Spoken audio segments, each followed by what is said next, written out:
You know, when I was a kid they used to show reruns of that old Charlie's Angels show. And I used to watch it. I liked it. It was campy and fun and that's all it needed to be. But then they decided to make that reboot and make those two movies with Lucy Liu and the gang. And I think I did sorta like them at the time too, but I genuinely can't really remember. And I don't think I've seen either one in at least 15 years, so it's been a while. This is also not a franchise that's really been on my mind a lot, or that I thought they should bring back. So when I heard they were making a new one, I was a bit surprised. But at the same time it did actually feel like an awkward idea too, if you consider today's political climate. The whole concept felt kinda dated, and I was kinda surprised something like this got greenlit.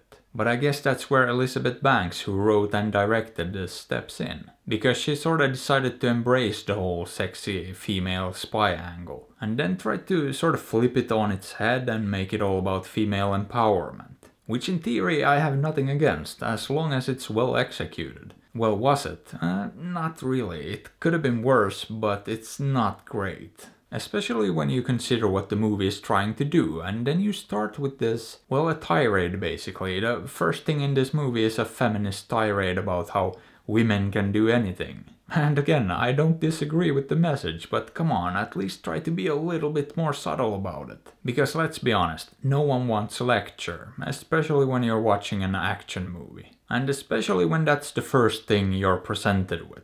It's just a bad move all around and it's gonna do the opposite of what it was supposed to do. Now, beyond the opening though, I didn't feel like the whole agenda it was pushing got in the way of things. It didn't feel preachy or like it was too in your face about it, but it was definitely still there. Now, when we get to the actual story here, well, you're most likely familiar with the concept of Charlie's Angels. It's basically a spy agency that uses attractive women as spies to infiltrate places more easily. But in this iteration, the agency has grown. It's now international with a whole army of spies. And in this particular movie, surprise surprise, we follow these 3 young women. Once again led by Bosley, but this time around Bosley is a woman too.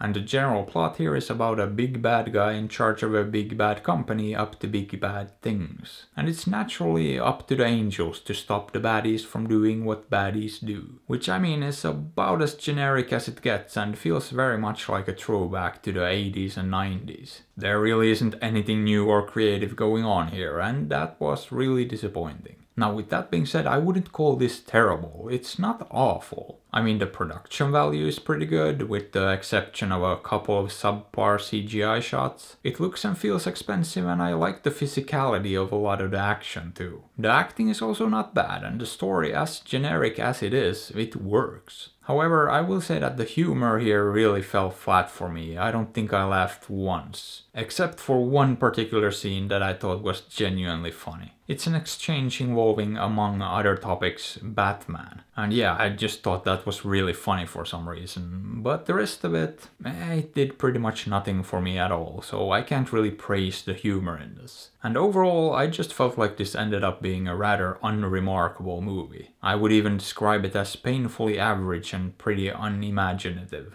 However, would I recommend it?